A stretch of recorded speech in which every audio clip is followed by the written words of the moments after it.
मोहम्मद अजहरुद्दीन को आप हिंदुस्तान का कैप्टन बनाने से मुसलमान का उन्नति नहीं होता है। अगर आपको उन्नति लाना है तो आपको कानून बनाना है। लोग हैं वो आ रहे हैं और आप लोगों की लैंड पे कब्जा एक तरह से कौन से लोग आ रहे हैं ये आप जो बांग्लादेश से आ रहे हैं और तो अगर आप दिल्ली में रखने के लिए तैयार हैं तो आप त्रिपुरा में दिल्ली में तो तैयार नहीं है तो त्रिपुरा में हम मैंने मेमोरेंडम भेज दिया है प्राइम मिनिस्टर को। प्राइम मिनिस्टर देश के प्राइम मिनिस्टर मोदी जी बहुत विद्वान इंसान है, उनको मालूम है हमारा आंदोलन क्या है। अगर वो चुनाव के तरीके से देखेंगे, पॉलिटिकली देखेंगे तो इसका सोल्यूशन नहीं होगा। अगर आप स्टेट्समैन बन के देखोगे तो इसका सोल्यूशन, हर सोल्यूशन पॉलिटिक्स से समाधान नहीं होता है। स्टेट्समैन बन के देखिए, सोल्यूशन निकल जाएगा।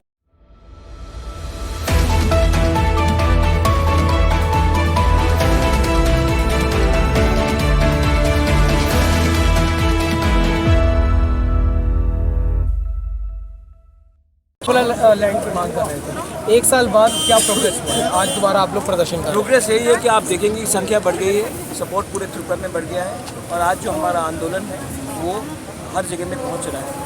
हम कोई कम्युनिटी के खिलाफ नहीं है, हम सबका कॉन्स्टिट्यूशनल राइट्स को प्रोटेक्ट करना चाहते हैं और हम अपने जो जनजाति है उनका भी कॉन्स्टिट्यूशनल राइट्स को बढ़ाना चाहते हैं। अभी जो है देश के जो राष्ट्रपति हैं द्रौपदी मुर्मू, वो एक ट्राइब है, क्या लगता है आपको उससे कुछ? आप देश की पहली देश के प्राइम मिनिस्टर एक महिला भी थी, इंदिरा गांधी, तो क्या विमेन का डेवलपमेंट हुआ है?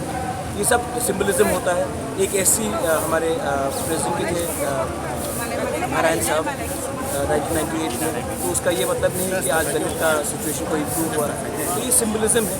मोहम्मद अजहरुद्दीन को आप हिंदुस्तान का कैप्टन बनाने से मुसलमान का उन्नति नहीं होता है। अगर आपको उन्नति लाना है तो आपको कानून बनाना पड़ेगा। क्योंकि आपने जो है वो पहले भी कहा था कि जो आप लोग के पास 70% लैंड होने के बाद और 30% आप लोग जो है वो श्रिंक होते चले जा रहे हैं। जो लोग हैं वो आ रहे हैं और आप लोगों की लैंड पे कब्जा एक तरह से। कौन से लोग आ रहे हैं ये आप जो बांग्लादेश से आ रहे हैं और तो अगर आप दिल्ली में रखने के लिए तैयार हैं तो आप त्रिपुरा में दिल्ली में तो तैयार नहीं है तो त्रिपुरा में हम क्यों तैयार हैं? आप लोग के हक उससे मरते हैं, आप लोग के जो राइट्स हैं वो मर रहे हैं उससे।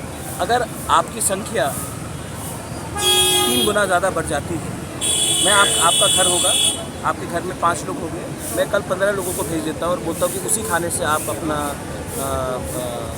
घर चलाइए, तो प्रॉब्लम होगा। तो मैंने क्या कहा है? केंद्र सरकार, मैंने क्या कहा है केंद्र सरकार को?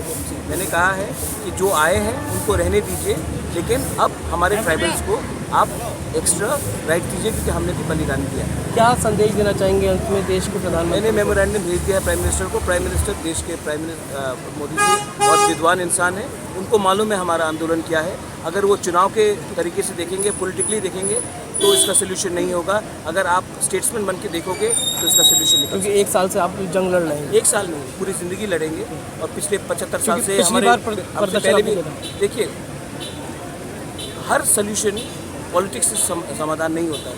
स्टेट्समैन बन के देखिए, सोल्यूशन निकल जाए। तो ये थे हमारे साथ त्रिपुरा के महाराज जिन्होंने बात रखी और उन्होंने कहा कि किस तरीके से जो है उन्हें सरकार पे भरोसा नहीं है और उनकी अपनी ये मांग है।